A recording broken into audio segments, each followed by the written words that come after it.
تھی قرآن پر ایمان لانے کے وجوب میں کہ قرآن اللہ کی کتاب ہے، اس میں کوئی شک نہیں ہے، قرآن پر ایمان لانا ضروری ہے، قرآن پر ایمان نہ لانا جہنم میں ٹھکانہ بنانے کے مترادف ہے، قرآن پر ایمان کے بغیر ہدایت ممکن نہیں، قرآن کو مسلسل تجدید کی ضرورت ہے، ایمان دلوں میں اسی طرح پرانا ہو جاتا ہے جس طرح کپڑا پرانا ہو جاتا ہے۔ تو الحمدللہ آپ سب مسلمان پیدا ہوئے، الحمدللہ قرآن ہمارے ہاتھوں میں تھا، الحمدللہ۔ تو کیا سوال اپنے آپ سے کر سکتے ہیں ہم سب، کیا ہم سارے قرآن پر ایمان لے آئے پورا کا پورا؟ ہم اگر آگ پر ہاتھ رکھتے ہیں تو ہمارا ایمان ہے کہ آگ جو ہے وہ ہمارا ہاتھ جلا دی، تو ہم کوئی بھی نہیں رکھتے۔ کیا ہم رکھ سکتے ہیں آگ پر ہاتھ؟ ہم تو نہیں رکھ سکتے، کیونکہ ہمارا ایمان ہے، ہمیں پورا یقین ہے کہ ہم رکھیں گے تو ہاتھ جل جائے گا۔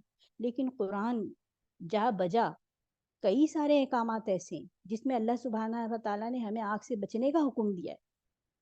تو ہمارا تو ایمان تو ہے، لیکن کیا ہے، یقین ہمارا کمزور ہے، ہمیں یقین نہیں ہوتا۔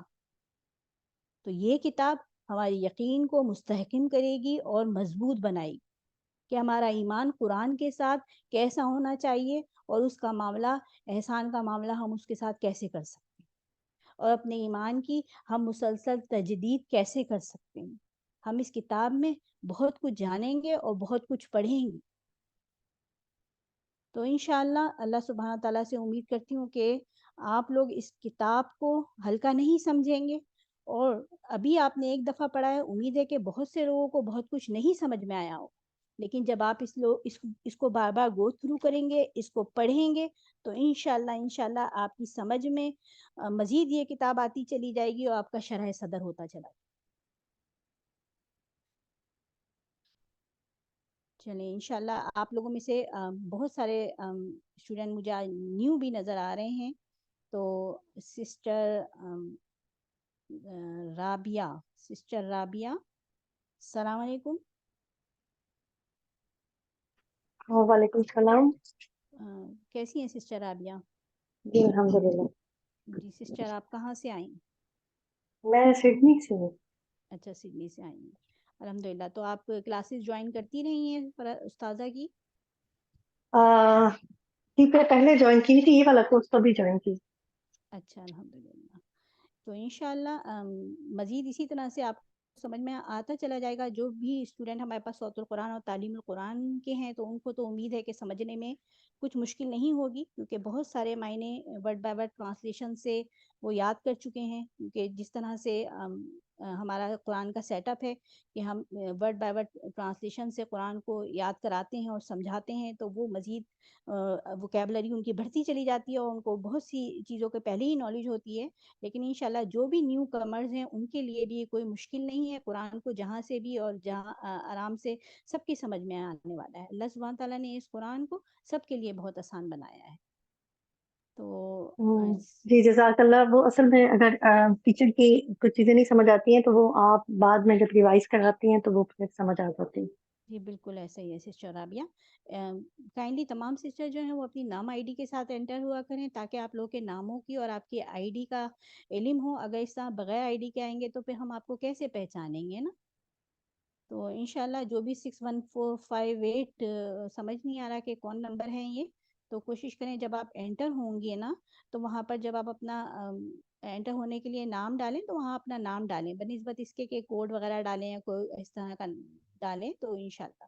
باقی الحمدللہ ہماری جتنی بھی اسٹوڈنٹ یہاں پر ہمارے ساتھ موجود ہیں، وحیدہ السلام علیکم۔ جی السلام علیکم۔ جی وعلیکم وعلیکم السلام ورحمۃ اللہ وبرکاتہ۔ کیا حال ہے سسٹر وحیدہ آپ کے؟ الحمدللہ، آپ کیسی ہیں؟ الحمدللہ میں ٹھیک ہوں، خیریت سے۔ سسٹر وحیدہ آپ کہاں سے انٹر ہوئی ہیں؟ میں سڈنی سے ہوئی۔ ماشاء اللہ تبارک اللہ۔ سسٹر وحیدہ آپ کلاسز جوائن کرتی رہی ہیں استاذہ کی؟ جی جتنی یہاں پہ آپ ڈالتی ہے نا وہ میں ٹرائی کرتی ہوں کہ اس کو کرتی رہوں نا۔ اس سے پہلے بھی جو ہو رہی تھی بخاری کی، صحیح بخاری کی حدیث وغیرہ، الحمدللہ۔ گڈ تو ماشاء یہ اللہ والا بھی تبارک میں اللہ۔ نے کل ٹرائی کیا کہ آج ٹائم میرا تھوڑا دھیان دار ہو گیا تھا، 10-12 منٹ تھوڑا سا گیا میرا آگے کا، سٹارٹنگ ہی تھی پر کتاب کی، الحمدللہ۔ جی آپ یہ پی ڈی ایف اس کا بھیجا گیا ہے تو آپ اپنے پاس ہی اس کو پی ڈی ایف میں کھول لیا کریں پر آئی تھنک تو اردو میں انشاءاللہ۔ ہوگا نا پی جی ڈی جی ایف؟